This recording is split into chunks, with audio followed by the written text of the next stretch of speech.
So स्यामसङले चाहिँ हालै आफ्नो एउटा बजेट फोन लन्च गरेको छ नेपालमा Samsung A13 भन्ने फोन। अब यो चाहिँ Samsung A12 भन्ने जुन फोन चाहिँ पहिला लन्च भएको थियो त्यसको अपग्रेड भन्दा हुन्छ, त्यसको सक्सेसर भन्दा हुन्छ यसलाई हैन।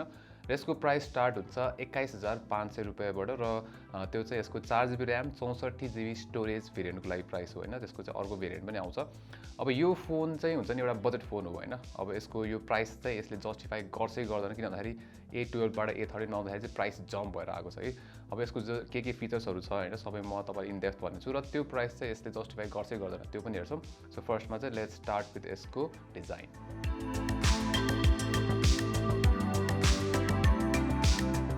अब A13 को डिजाइन पनि यसपालि जुन स्यामसङको नयाँ अरू A सिरिज फोन्सहरू लन्च भएको थियो त्योसँग चाहिँ मिल्न जान्छ हैन। र अब यसमा हल्का एउटा डिफरेन्स चाहिँ के छ भन्दाखेरि फरक भनेको चाहिँ जुन यो क्यामेराको सर्कलहरू छ नि, क्यामेरा सर्कल त्यो चाहिँ अलिकति बाहिर निस्केको छ कि अरू फोन्स जस्तै A23 हरूमा चाहिँ यो क्यामेरा सर्कल चाहिँ त्यति बाहिर निस्किँदैन हैन, तर यसमा चाहिँ निकालेको छ। र यसको डिजाइन चाहिँ जुन A32 छ स्यामसङको पहिलाको फोन त्योसँग चाहिँ अलिकति मिल्न जान्छ है। त्यसैगरी अरू A सिरिज फोन्सहरू जस्तै यसमा पनि पछाडिपट्टि स्मुथ अब यो प्लास्टिक फिनिस नै दिएको छ। जुन यो पछाडिको ब्याक छ नि कभर त्यो चाहिँ फ्रेमसँग एक्सटेन्ड हुन्छ हैन, फ्रेमसँगै लाइक एक्सटेन्ड हुन्छ स्मुथली, नाइस ट्रान्जिसन देखिन्छ। त्यसरी फोन होल्ड गर्न सजिलो छ हुन्छ नि। त्यति यो फोन चाहिँ अब अलिकति ठुलै छ हैन, बजेट फोन भए पनि सब एक हातमा चलाउन चाहिँ अप्ठ्यारो नै हुन्छ। त्यसैगरी यसमा बटन्सहरू चाहिँ जुन कलर म्याचिङ नै दिएको छ। त्यसरी कलर चाहिँ अब यो चाहिँ पिच कलर हो, तर तपाईँले ब्ल्याक ब्लू व्हाइट र ब्लू कलरमा पनि पाउन सक्नुहुन्छ यो फोन चाहिँ हैन। बटन्सहरूको कुरा गर्दाखेरि चाहिँ हामीले यो साइडमा फिङ्गरप्रिन्ट सेन्सर जुन चाहिँ पावर बटनमै इन्टिग्रेट गरेको छ यतापट्टि दिएको छ र यो मजाले काम गर्छ फिङ्गरप्रिन्ट सेन्सर र भोल्युम बटन यतापट्टि भइहाल्यो। अर्को साइडमा चाहिँ ट्रिपल स्लट हो, दुईवटा सिम प्लस एउटा माइक्रो एसडी। त्यसै तलपट्टि headphone jack, mic, USB type C port र स्पिकर दिएको छ है। त्यसरी अगाडिपट्टि हेर्ने हो भने चाहिँ अब यो जुन पुरानो टियर ड्रप नच अथवा वाटर ड्रप नच भनेको चाहिँ त्यही दिएको छ र बेजल्सहरू अब त्यही हो, थिन छैन, थिक नै छ, तर ओभरअल डिजाइन राम्रै छ यो फोनको। अब यसको डिस्प्लेमा चाहिँ के छ भन्दाखेरि 6.6 इन्चको PLS LCD प्यानल दिएको छ र यो चाहिँ फुल HD प्लस प्यानलै हो। तर नराम्रो कुरा चाहिँ के छ भन्दाखेरि हाई रिफ्रेस रेट भनेर दिएको छ नि, यो चाहिँ नर्मल 60 हर्ट्ज प्यानल हो। अब यो प्राइस रेन्ज 20,000 भन्दा माथि चाहिँ आजकल इजिली हामीले हाई रिफ्रेस रेट भएको प्यानलहरू पाउँछौँ है। अब यसको डिस्प्ले प्यानलको कुरा गर्दाखेरि चाहिँ के छ भन्दाखेरि जुन कलर्सहरू छ त्यति पपिङ छैन, नेचुरल देखिन्छ, अलिक टोन डाउन फिल हुन्छ हैन। जुन भिडियोजहरू हेर्दाखेरि युट्युबमा त्यति मजा आउँदैन। त्यसैगरी ब्राइटनेस जुन छ इन्डोर्स मजाले पुग्छ, तर आउटडोर्स हुन्छ नि अलिकति एकदमै स्ट्रङ लाइट छ भने चाहिँ अलिक अप्ठ्यारो चाहिँ हुनसक्छ। सो ओभरअल जुन डिस्प्ले प्यानल छ त्यो चाहिँ त्यति चित्त बुझ्दो चाहिँ छैन यसको। अब कुरा गरौँ यसको क्यामेराजको। सो यसमा चाहिँ पछाडिपट्टि ट्रिपल क्यामेरा सेटअप दिएको छ।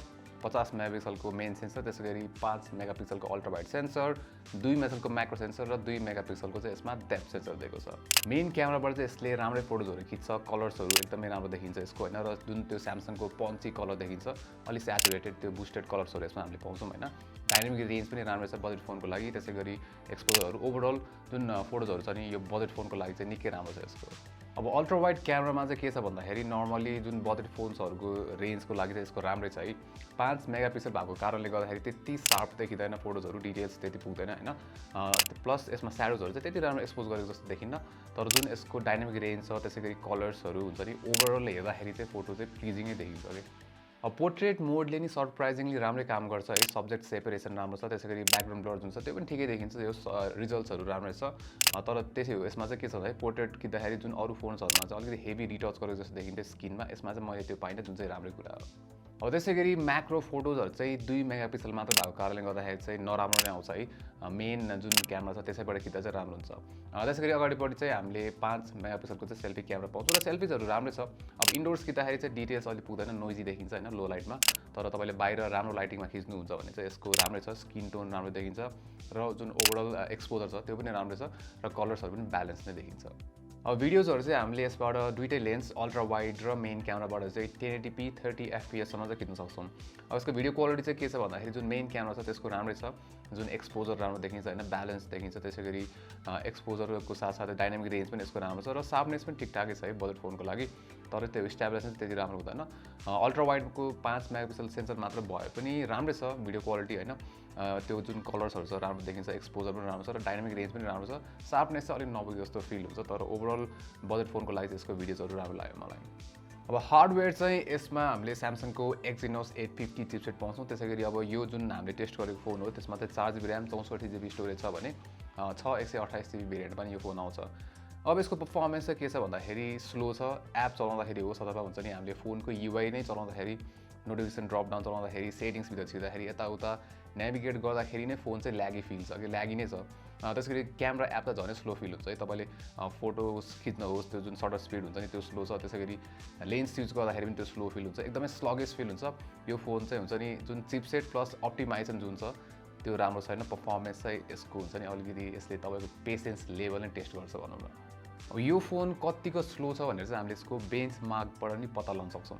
अब यसमा हामीले गिग बेन्चको टेस्ट गर्दाखेरि चाहिँ सिङ्गल कोर स्कोर जम्मा 150 आएको थियो होइन, योभन्दा चाहिँ निकै कम हो। त्यसै गरी मल्टिकोर स्कोर पनि 600 रेन्जको अराउन्ड थियो होइन। अब हुन्छ नि यो प्राइस रेन्जमा सिमिलर फोन्सहरू जस्तै अब रेडमी 10 अथवा रेडमी नोट 11हरूको जुनमा चाहिँ स्न्यापड्रागन 680 चिपसेट युज गरेको छ, तिनीहरूको स्कोर हेर्ने हो भने चाहिँ हुन्छ नि यो यसको स्कोर चाहिँ हाफ भन्दा पनि थोरै छ कि। सो यो चाहिँ निकै नराम्रो होइन। त्यसै गरी अब नार्जो 50 को स्कोरसँग कम्पेयर गर्ने हो भने नि हामीले चाहिँ यो चाहिँ एकदम पछाडि पर्छ। नार्जो 50 चाहिँ योभन्दा 3 टाइम्स पावरफुल नै देखिन्छ है। अब यसमा हामीले AnTuTu टेस्ट त्यसै गरी अब अर्को 3D बेन्चमार्कहरू सबै गरेर हेर्दाखेरि चाहिँ यो फोन चाहिँ निकै पछाडि परेको चाहिँ हामीले थाहा पाउन सक्छौँ। सो यो प्राइस रेन्जमा जुन Exynos 850 भएको Samsung A13 को पर्फर्मेन्स चाहिँ चित्त नबुझ्दो छ। यो प्राइस रेन्जमा चाहिँ निकै राम्रो, योभन्दा चाहिँ धेरै राम्रो हुनुपर्ने थियो पर्फर्मेन्स। अब गेमको लागि चाहिँ हामीले यसमा PUBG मोबाइल ट्राई गरेर हेरेको थियौँ र स्मुथ ग्राफिक्समा अल्ट्रा फ्रेम रेट राखेर खेल्दाखेरि चाहिँ हामीले स्टेबल फ्रेम रेट पाउन निकै गाह्रो भएको थियो होइन।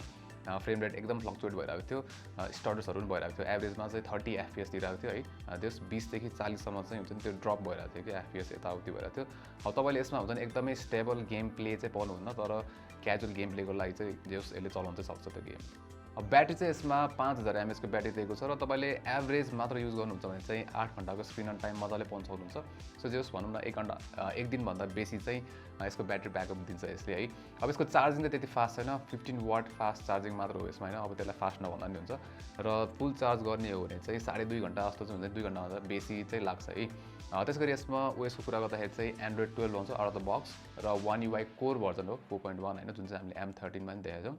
अब यसमा चाहिँ के छ भन्दाखेरि जुन पुरानो Android 11 कै One UI थियो हामीले सिमिलर त्यस्तै एक्सपिरियन्स पाउँछौँ। खासै हुन्छ नि Android 12 मा आउँदाखेरि त्यस्तो चेन्जेसहरू भने चाहिँ खासै केही पनि छैन है। त्यसै गरी यसमा स्पिकर चाहिँ सिङ्गल स्पिकर हो, तलपट्टि जुन बटन फायरिङ दिएको छ र अब लाउडनेस ठिकै छ, प्लस फुल भोल्युममा सुन्दाखेरि पनि त्यस्तो डिस्टर्सन चाहिँ हुँदैन, विच इज गुड।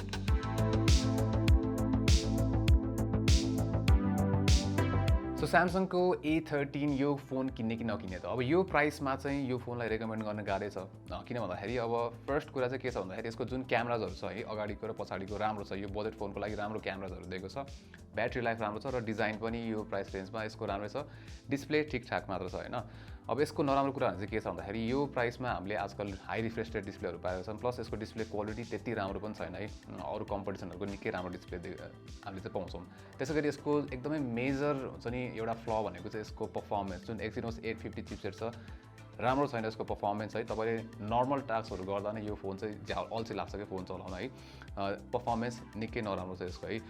त्यसै गरी अब अरू हुन्छ नि ओभरअल त्यो फोन सफ्टवेयर चलाउँदाखेरि नै मजा आउन कि यसमा चाहिँ One UI अब one of the best UI भए पनि होइन, यो पर्फर्मेन्सले गर्दाखेरि चाहिँ यो फोन चाहिँ एकदम निकै पहाडी पर्छ। त्यही भएर चाहिँ यो फोन रेकमेन्ड गर्न चाहिँ गाह्रै पर्छ है। अब तपाईँले यही बजेटमा चाहिँ हुन्छ नि तपाईँले स्यामसङको F22 जस्तो फोन लिन सक्नुहुन्छ जुन चाहिँ राम्रो छ। त्यसै गरी अब अरू ब्रान्ड्सहरू हेर्ने भने Xiaomiको Redmi 10 Prime 2022 अथवा Redmi Note 11, त्यसै गरी Narzo 50 र रिसेन्टली लन्च भएको Poco M5 यस्तो अप्सन्सहरू चाहिँ टन्नै छ। सो यो फोन चाहिँ हुन्छ नि यसको पर्फर्मेन्सले गर्दाखेरि चाहिँ यो फोन चाहिँ रेकमेन्ड गर्न चाहिँ मिल्दैन, गाह्रै पर्छ। सो यो भिडियोमा चाहिँ यति नै। राउन्डलाइमा लाइक गर्नुहोस्, सेयर पनि गर्नुहोस् र यस्तै कन्टेन्ट्सहरूको लागि चाहिँ हाम्रो च्यानललाई सब्सक्राइब गर्नुहोस् र त्यहाँ भएको त्यो बेल आइकन थिच्नुहोला फर नोटिफिकेसन्स। अनि नेक्स्ट टाइम नमस्ते।